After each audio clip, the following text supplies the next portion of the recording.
You've read a million articles about this by now. A tiny minority of Americans own a shockingly huge chunk of the country's wealth. Bernie Sanders, progressive campaigner and presidential hopeful, proposes something that often gets a pretty polarizing label: redistribution, taking from the rich and giving to the poor. The media loves to compare Sanders and his tax plan to Robin Hood. Actually, so do his supporters.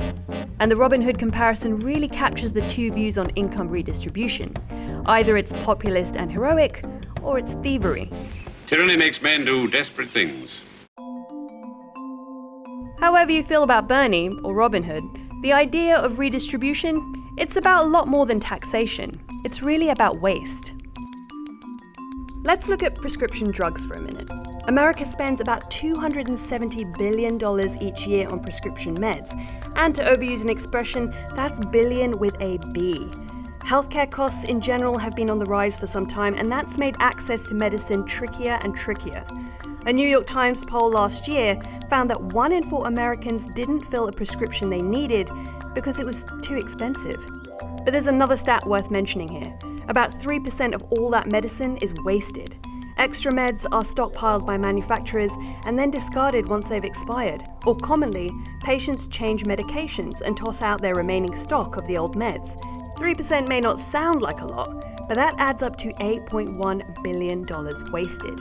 And given that 1 in 4 Americans aren't always getting the meds they need, that's a big deal. And that is where redistribution comes in. More and more programs are popping up that collect unused medication before it expires and provides the meds to those in need. One state-run program in Oklahoma has been at it since 2004, recycling millions of dollars in medication, and has cost taxpayers just $6,000 to do it all.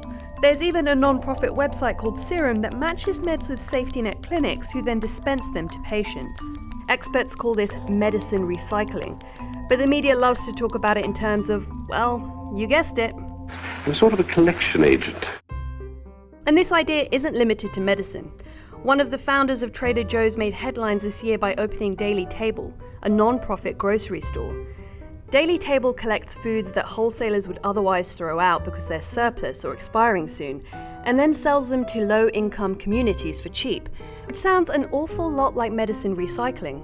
They're matching surplus goods with those who don't have secure access to them.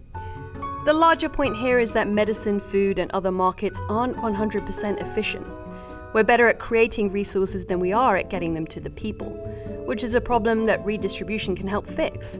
That's Bernie Sanders' point when it comes to wealth. It's not reaching the people who need it. This starts to feel more Robin Hoody, and again, you might not agree with it. But whatever you think about income redistribution, it's worth thinking about the idea of redistribution in general.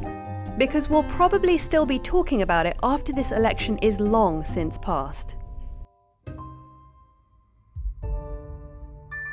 If you want more videos like this one, check out this episode on how a chicken, of all things, caused a huge conflict between the federal government, environmentalists, and big oil. But it's worth mentioning here that the habitat we're talking about, the fabled American prairie, is full of a lot more than just prairie chickens. There are prairie dogs, sand dune lizards, swift foxes, burrowing owls, and the rest of a very carefully balanced ecosystem. And don't forget to subscribe. Thanks for watching.